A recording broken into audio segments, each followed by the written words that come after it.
नखरेवाली कुठे निघाली घालून साडी लाल गुलाबी पागल करते तुझी मोरनीशी चाल गुलाबी साडी आणि लाली लाल लाल दिसते मी भारी राजा फोटो माझा काढ.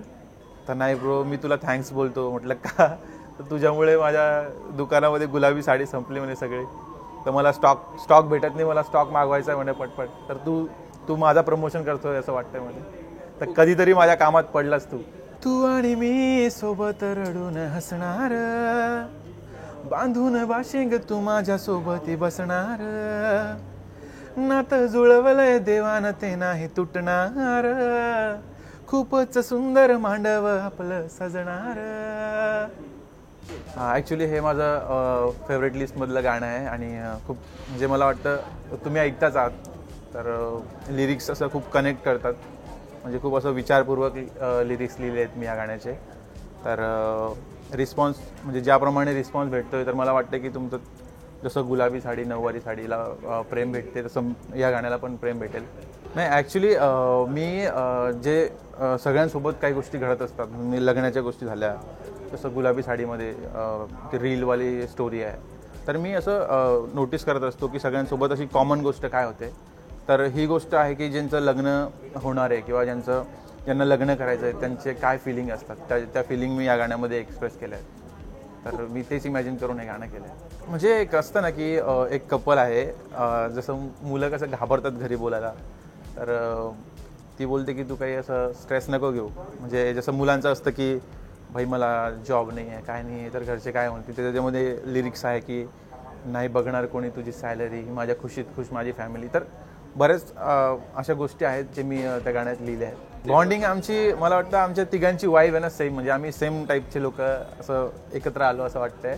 आणि दोघं खूप म्हणजे हार्ड वर्कर आहेत, खूप छान आहेत. पूर्ण रात्र आम्ही शूट केलं पण त्यांच्या फेसवर थोडासा पण असा डलनेस दिसून नाही आला किंवा आम्ही थकलोय आम्हाला रेस्ट हवं आहे. तर मला ती गोष्ट खूप आवडली आणि दोघं खूप भारी आहेत. बिगेट मीडिया म्हणजे आम्ही एक फॅमिलीच आहे. म्हणजे सगळेच म्हणजे अनिल सर झाले, ऋतिक सर झाले, अविनाश सर झाले, सगळे असं म्हणजे असं वाटत नाही सेटवर की कोणीतरी मोठे आहेत. असं वाटतं की आपल्यामधलेच कोणीतरी आहेत आणि खूप असं काळजी घेतात शूट करताना. म्हणजे ते एवढे मोठे मोठे असून पण आम्हाला पाणी पाहिजे का हे पाहिजे का. तर ती भारी गोष्ट आहे. काम करण्याची पद्धत म्हणजे मला असा टाईम लिमिट नाही आवडत, कारण की चांगलं काम करायचं आहे तर थोडा वेळ द्यावा लागतो. हेच मला एक फ्रीडम हवं असतं की मला थोडा वेळ द्या, बाकी सगळं येस. ॲक्च्युली गुलाबी साडीने तर म्हणजे सगळे रेकॉर्ड्स तोडले आहेत मला वाटतं. ग्लोबली ट्रेंडिंगला आहे, यूट्यूबला ग्लोबली ट्रेंडिंगला आहे 1 नंबरला, म्हणजे ही खूप मोठी गोष्ट आहे. त्याच्यानंतर इंडियामध्ये 2 नंबरला ट्रेंडिंगला आहे. तर मराठी गाण्यासाठी मला वाटतं हे रिव्होल्युशन आहे आणि मी असंच माझा प्रयत्न राहील की मी मराठीलाच खूप पुढे घेऊन जाईल. म्हणजे माझा प्रयत्न चालूच आहे. नाही ॲक्च्युली गुलाबी कलर म्हणजे असा एक रोमॅन्टिक कलर असतो आहे ना. तर त्याच्यावरूनच मला सुचलं की आपण गुलाबी साडीवरून आपण काहीतरी करू शकतो, कारण की तो गुलाबी म्हणजे प्रेमाचा रंग असं म्हटलं जातं. तर त्यावरून मला ते सुचलं. लिहिताना माझ्या डोक्यात एक म्हणजे मी जेव्हा पण गाणं लिहितो मी तुम्हाला बोललोच की मी एक सिच्युएशन डोक्यात ॲड करतो की अशी सिच्युएशन आहे. मग त्या सिच्युएशनवरून मला लिरिक्स लिहिताना इझी जातं. म्हणजे तुम्ही व्हिडिओ न बघता ऑडिओ जरी ऐकलं ना तुम्हाला एक स्टोरी दिसेल लिरिक्समध्ये. आणि हे नऊवारीचं सिक्वल असल्यामुळे मला थोडा इझी झाला. जो मधला वर्ड्स आहे नको मला चहा खारी आता जेवण करून जाईल है ना. तर मला थोडं इझी गेलं. पण मी लिहिताना खूप असं विचारपूर्वक करूनच लिहितो की असं नको की फिलिंगमध्येच शफल होतं आहे. पर्सनली सांगायला गेलो ना तर मला सगळ्यात जास्त मुंबई इंडियन्स जे करण दादाने केलं फोकस इंडियन, त्याच्यानंतर माधुरी मॅम ऑफकोर्स, त्यानंतर आपले रेमो सर आणि सुशांत खत्रीने केलेली. म्हणजे भरपूर रील्स आहेत पण ह्या मला सगळ्यात आधी ह्या आल्यात तर मला त्या आवडतात पर्सनली. स्वप्न म्हणजे मी एक स्वप्न मी बघतोच आहे खूप आधीपासून की मला मराठीला त्या लेवलला घेऊन जायचं आहे. कारण की मला माहिती आहे म्युझिकमध्ये लँग्वेजचं बॅरियर नसतं, तसं आपलं मराठी पण तिकडे ऐकलं जाईल आणि मला वाटलं की कुठेतरी मी तिथपर्यंत हळूहळू पोचतो आहे.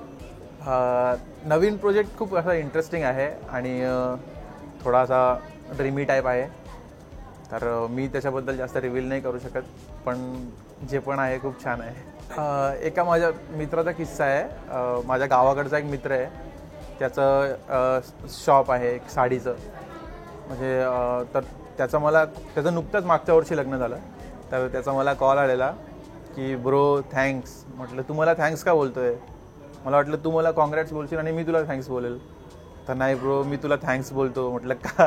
तर तुझ्यामुळे माझ्या दुकानामध्ये गुलाबी साडी संपली म्हणे सगळी. तर मला स्टॉक भेटत नाही, मला स्टॉक मागवायचा आहे म्हणे पटपट. तर तू माझा प्रमोशन करतोय असं वाटतंय मला. तर कधीतरी माझ्या कामात पडलास तू. आई वडिलांचं तर म्हणजे खूप खुश आहेत. आणि माझ्या आईवडिलांचं असं खूप असं मोठं ड्रीम नाही आहे की खूप काही करावं पण मी आता जे केलं आहे ना, तर मला असं वाटतं की मी असंच करत राहावं लाईफटाईम. म्हणजे ते तेवढेच खुश राहतील लाईफटाईम. मला त्यासाठीच खूप काही करायचं आहे. नाही, प्लॅन्स खूप आहेत. म्हणजे तुम्हाला हळूहळू कळतीलच. म्हणजे आधीच सांगून अर्थ नाही, काही गोष्टींना करून दाखवायचं असतं. तर माझं तेच एम आहे की मी हळूहळू रिव्हॉल्युशन आणणार आहे आणि मराठीला खूप पुढे घेऊन जायचं माझं स्वप्न आहे. नाही, ॲक्च्युली कसं आहे ना, आपण कुठेही गेलो, कुठल्याही रियालिटी शोमध्ये गेलो किंवा एखाद्या कॉम्पिटिशनमध्ये गेलो, तर ॲक्च्युली तो एक एक्सपिरियन्स आहे. आपण जिंकतो हारतो ती तर नंतरची गोष्ट आहे. मी पण काही कॉम्पिटिशन्स केलेत, मी जिंकलो नाही.